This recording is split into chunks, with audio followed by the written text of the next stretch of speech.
ও বিভিন্ন ইলেকট্রনিক প্রচার মাধ্যমে প্রতিনিধিবৃন্দ, আজ 5 জুলাই 2023 ত্রিপুরা মধ্য শিক্ষা পর্ষদ কর্তৃক পরিচালিত মাধ্যমিক, মাদ্রাসা আলিম এবং উচ্চ মাধ্যমিক ও মাদ্রাসা ফাজিল পরীক্ষা 2023-এর ফল প্রকাশ অনুষ্ঠানে আপনাদের সবাইকে স্বাগত। যদিচ এই ফলাফল পরীক্ষা শেষ হওয়ার 48 দিনের মধ্যে দেওয়া হচ্ছে, অনেক রাজ্য শিক্ষা পর্ষদের ফলাফল আমাদের আগেই দেওয়া হয়েছে। এবছর বিধানসভা নির্বাচনের জন্য আমাদের পরীক্ষাগুলো অন্তত 2 সপ্তাহ পরে নিতে হয়েছে। আপনারা জানেন, এবছর TBSE পরিচালিত উচ্চ মাধ্যমিক ও মাদ্রাসা ফাজিল পরীক্ষা 15 মার্চ শুরু হয়ে শেষ হয়েছিল 19 এপ্রিল এবং মাধ্যমিক ও মাদ্রাসা আলিম পরীক্ষা মার্চের 16 তারিখ আরম্ভ হয়ে শেষ হয়েছিল এপ্রিল মাসের 18 তারিখ। মধ্যকার অনুষ্ঠানে পরীক্ষার্থীদের প্রাপ্ত মোট নম্বর তথা পাস ফেল জানিয়ে দেওয়া হবে TBSEর নিজস্ব ওয়েবসাইট tbsc.tripura.gov.in এবং অন্যান্য ওয়েবসাইটের মাধ্যমে। পরীক্ষার্থীদের মার্কশিট ও সার্টিফিকেট বোর্ড অফিস থেকে দেওয়া হবে নিজ নিজ বিদ্যালয়ের প্রতিনিধির মাধ্যমে, পরে তা বিশদভাবে জানানো হবে। আপনারা সবাই অবগত আছেন যে 2022-23 শিক্ষাবর্ষে কোভিড-19 অতিমারীর প্রকোপ প্রায় ছিল না। তাই TBSEর পরীক্ষা পরিচালন কমিটি এবং সিলেবাস কমিটি 24 মে 2022 তারিখে এক যৌথ সভায় তদানীন্তন শিক্ষামন্ত্রীর উপস্থিতিতে সিদ্ধান্ত নেয় যে 2023-এ মাধ্যমিক, মাদ্রাসা আলিম, উচ্চ মাধ্যমিক ও মাদ্রাসা ফাজিলে একটি করে পরীক্ষা হবে। আগের বছর না 2টি টার্মে পরীক্ষা নেওয়া হবে না। সেই লক্ষ্যে নবম থেকে দ্বাদশ শ্রেণীর 2022-23 সালের বিভিন্ন বিষয়ের সিলেবাস পুনর্গঠন ও আদর্শ নমুনা প্রশ্নপত্র তৈরি করে তা বোর্ডের ওয়েবসাইটে দেওয়া হয়। প্রায় 2 শতাধিক বিদ্যালয় শিক্ষক, কলেজ শিক্ষক এবং অবসরপ্রাপ্ত শিক্ষকের সক্রিয় সহযোগিতায়।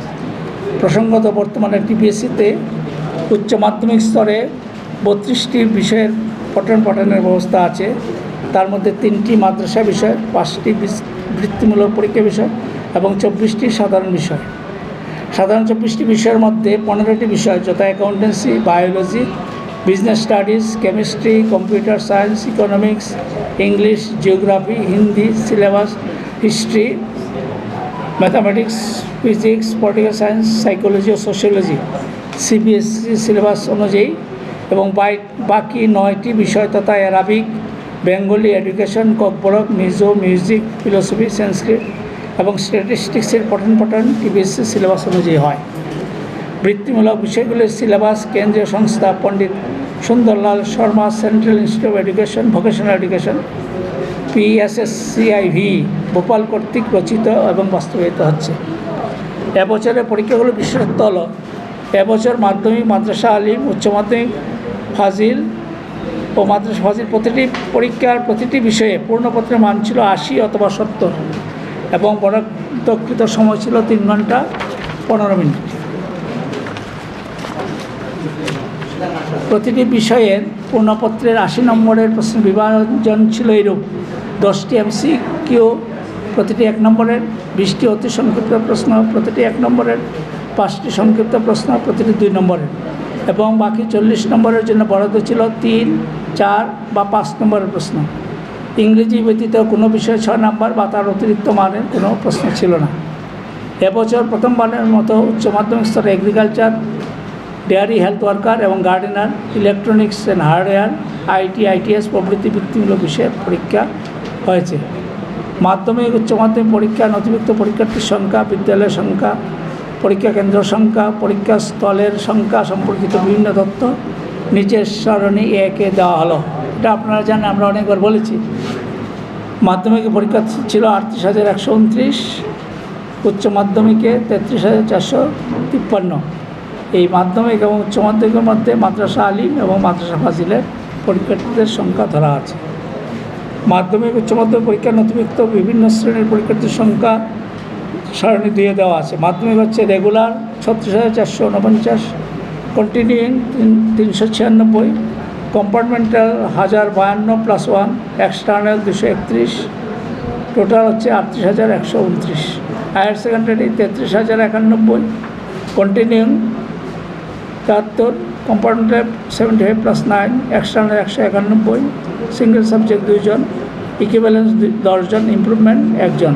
মোট 33,452।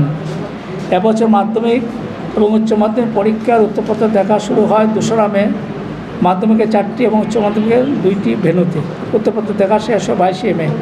পরীক্ষার উত্তরপত্র মূল্যায়নের কাজে এবছর 110 জন প্রধান শিক্ষক সহ মোট 2,652 জন শিক্ষক শিক্ষিকা নিযুক্ত হয়েছিল। এবছর পরীক্ষার ফলাফল সংক্রান্ত যাবতীয় কনফিডেন্সিয়াল কাজকর্ম আমাদের অফিসেই করা হচ্ছে একটি বহিরাজ্য সংস্থার সাহায্য নিয়ে। এতে ছাত্রছাত্রীদের বিভিন্ন পরিষেবা পাওয়া অপেক্ষাকৃত সহজতর হবে। পরীক্ষাগুলোতে ছাত্রছাত্রীদের সংখ্যা: মাধ্যমিকে ছাত্রদের সংখ্যা 17,939, ছাত্রীদের সংখ্যা হচ্ছে 20,189, একজন ট্রান্সজেন্ডার, মোট হচ্ছে 38,129। মাদ্রাসা আলিমে ছাত্র হচ্ছে 104, ছাত্রী 17 জন, মোট হচ্ছে 121। মাদ্রাসা ফাজিল আর্টসে ছাত্র হচ্ছে 5 জন, ছাত্রী 9 জন, টোটাল 14। মাদ্রাসা ফাজিল থিওলজি ছাত্র হচ্ছে 44 জন, ছাত্রী হচ্ছে 4 জন, মোট হচ্ছে 48 জন। আর উচ্চ মাধ্যমিকের কলা বাণিজ্য বিজ্ঞান বিভাগের ছাত্রছাত্রীর সংখ্যা হচ্ছে মোট কলা বিভাগে হচ্ছে 28,552, বাণিজ্য বিভাগে 834 এবং বিজ্ঞানে 4,034 জন। বিভিন্ন ক্যাটাগরি পরীক্ষার্থীর সংখ্যা হচ্ছে: মাধ্যমিকে বিভিন্ন ক্যাটাগরি হচ্ছে জেনারেল ক্যান্ডিডেট হচ্ছে 5,680, OBC 8,753, RM 3,408, SC 8,078, ST 12,210, total হচ্ছে 38,129। উচ্চ মাধ্যমিকে জেনারেল হচ্ছে 5,450, ওবিসি 7,815, RM 2,224, SC 7,001 জন, ST হচ্ছে 10,962, মোট 33,452। উচ্চ মাধ্যমিক ও মাধ্যমিক পরীক্ষা পাশের হার বিভিন্ন জাতিগোষ্ঠীর ছাত্রছাত্রীদের মধ্যে নিম্নরূপ: মাধ্যমিকে জেনারেল ক্যান্ডিডেট পাশের হার হচ্ছে 90.76, OBC 89.61, RM 82.95, SC 85.99, ST 86.02, overall হচ্ছে 86.02% মাধ্যমিক। উচ্চ মাধ্যমিকে জেনারেল ক্যান্ডিডেটের পাশের হার হচ্ছে 90.55, OBC 89.70, RM 86.74, SC 86.84, ST 72, overall 83.24। এবছর মাধ্যমিক পরীক্ষা পাশের হার হচ্ছে 86.02, যেটা গত বছরের প্রায় সমান। উচ্চ মাধ্যমিক পরীক্ষা পাশের হার হচ্ছে 83.24, এটা গত বছরের চেয়ে প্রায় 11% কম। এর মূল কারণ হিসেবে আমরা যেটা বলতে পারি সেটা হচ্ছে আগের বছর 2টি টার্ম পরীক্ষা হয়েছিল এবং সেগুলো সব ছিল MCQ, শর্ট কোশ্চেন ইত্যাদি। এবছর 80তে পরীক্ষা হয়েছে, 62 পরীক্ষা হয়েছে, এক টার্মে হয়েছে, এটা একটা কারণ। এছাড়া এবারের যারা পরীক্ষার্থী হায়ার সেকেন্ডারি তারা কিন্তু 21-এ পরীক্ষা না দিয়ে পাশ করেছিল সবাই, কাজে এই জন্য হয়তো পাশের হারটা কমে গেছে। ভুক্ত বিদ্যালয়গুলোতে মাধ্যমিক পরীক্ষা নথিভুক্ত পরীক্ষার্থী ছিল 11,238 জন। এদের মধ্যে 113 জন পরীক্ষা দেয়নি, ফেল 1,583 জন, পাশ করেছে 9,582 জন। পাশের হার 84.9% মাধ্যমিক। তাদের মধ্যে A1 24 জন, A2 হচ্ছে 125 জন। এবছর TDC ভুক্ত বিদ্যালয়গুলোতে উচ্চ মাধ্যমিক পরীক্ষা নথিভুক্ত পরীক্ষার্থীর সংখ্যা ছিল 7,872 জন, যাদের মধ্যে কলা বিভাগে 7,623 জন, বিজ্ঞান বিভাগে 207 জন, বাণিজ্য বিভাগে 42 জন। এদের মধ্যে 79 জন পরীক্ষা দেয়নি, ফেল 1,700 জন, পাস 6,083 জন। পাশের হার 77.27%। এদের মধ্যে A1 6 জন, A2 হচ্ছে 52 জন।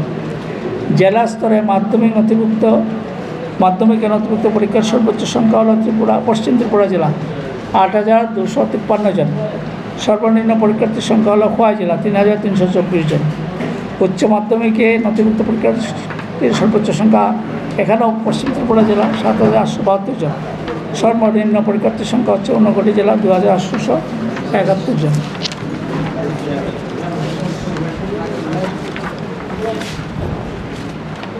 জেলা স্তরে মাধ্যমিকে সর্বোচ্চ পাশের হার গোমতী জেলা 92.30%। সর্বনিম্ন পাশের হার উত্তর ত্রিপুরা জেলা 77.80%। উচ্চ মাধ্যমিকে জেলা স্তরে সর্বোচ্চ পাশের হার সিপাহীজলা জেলা 88.60%। সর্বনিম্ন পাশের হার ধলাই জেলা 69.96%। এবছরই প্রথম আমরা মহকুমা স্তরের পরীক্ষার্থীদের পাশের হারও দিচ্ছি।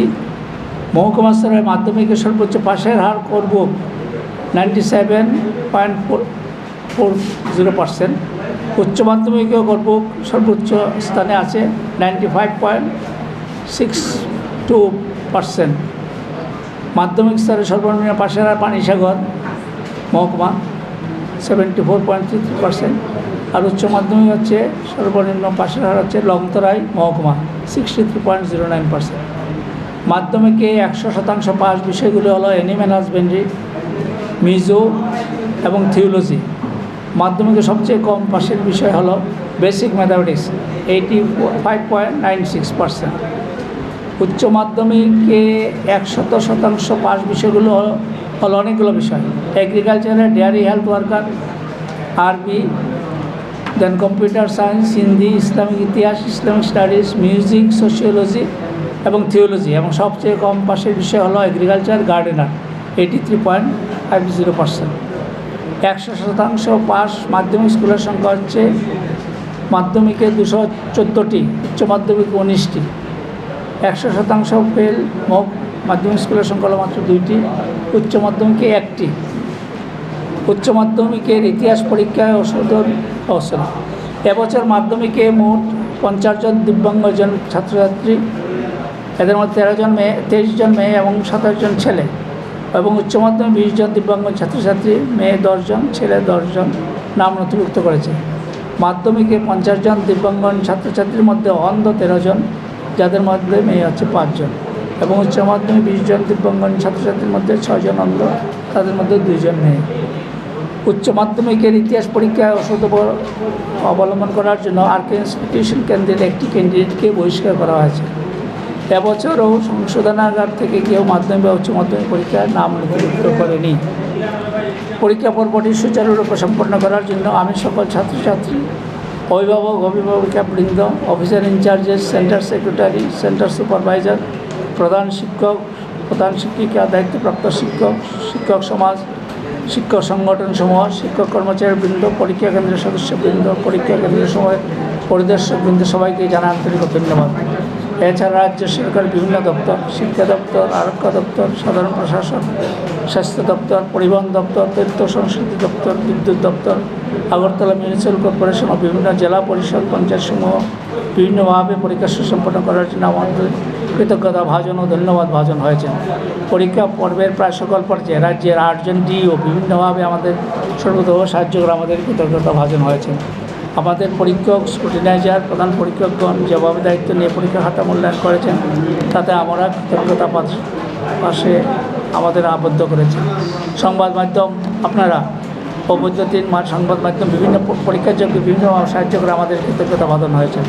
পরিশেষে আমি ধন্যবাদ জানাই ত্রিপুরা মধ্য শিক্ষা পর্ষদের সকল আধিকারিক ও কর্মীদের, যারা খাতা দেখার বিভিন্ন গুরুত্বপূর্ণ কাজ করে ফল প্রকাশে সাহায্য করেছেন। ধন্যবাদ, নমস্কার। মাধ্যমিকে পাস হার হলো 86.02%। মাধ্যমিকের ছাত্ররা পরীক্ষার্থী হচ্ছে 38,129। ওরা এসছে 1083টা স্কুল থেকে। এবং এই স্কুলগুলোর মধ্যে 214টা স্কুল 100% পাস, মাত্র 2টা স্কুল 100% ফেল, তাও 1-2 জন। উচ্চ মাধ্যমিকে পাশের হার হচ্ছে 83.24%। উচ্চ মাধ্যমিকের পরীক্ষার্থীর সংখ্যা হচ্ছে 33,453। ওরা এসছে মূলত 408টা বিদ্যালয় থেকে, যাদের মধ্যে 14টি বিদ্যালয়ের পাশের হার 100%। মাত্র একটি বিদ্যালয় পরীক্ষার্থীরা আছে 100% ফেল। মার্কশিট সেক্রেটারি বলেছেন দিন 10-এর মধ্যে দেওয়া হবে। আর রিভিউর ব্যাপার হচ্ছে মার্কশিট পাওয়ার 7 দিনের মধ্যে রিভিউর জন্য অ্যাপ্লাই করতে হবে। একজন ম্যাক্সিমাম 3টা সাবজেক্টের জন্য অ্যাপ্লাই করতে পারে। আর রিভিউতে যদি স্যাটিসফাইড না হয় তাহলে সে আবার সেলফ রেজিস্ট্রেশনের জন্য পয়সার বিনিময়ে অ্যাপ্লাই করতে পারে। ইচ্ছা করলে সবগুলো সাবজেক্ট প্রয়োজনীয় সে সেলফ দিতে পারে। এগুলো আমাদের হ্যান্ডবুকে নেই, এগুলো ওই থেকে ওয়েবসাইট থেকে দেখতে হবে। না, এটা আমাদের অ্যাক্টে পারমিট করে না, কাজে গত 3-4 বছর ধরে আমরা সেই নামগুলো দিচ্ছি না। তার একটা কারণ আছে যে এই নামগুলো আজকে যে রেজাল্টগুলো হবে এটা সাবজেক্ট টু চেঞ্জ, রিভিশন হতে পারে, রিভিউর পরে যদি কেউ স্যাটিসফাইড না হয় সেটা সেলফ ইন্সপেকশন। কাজে সেই জন্য আমাদের অ্যাক্ট অনুযায়ী আমরা প্রথম 10 জনের নামের তালিকা অফিসিয়ালি দিচ্ছি না, সেটা ওয়েবসাইট থেকে আপনারা জেনে নিতে পারবেন 5 মিনিটের মধ্যে।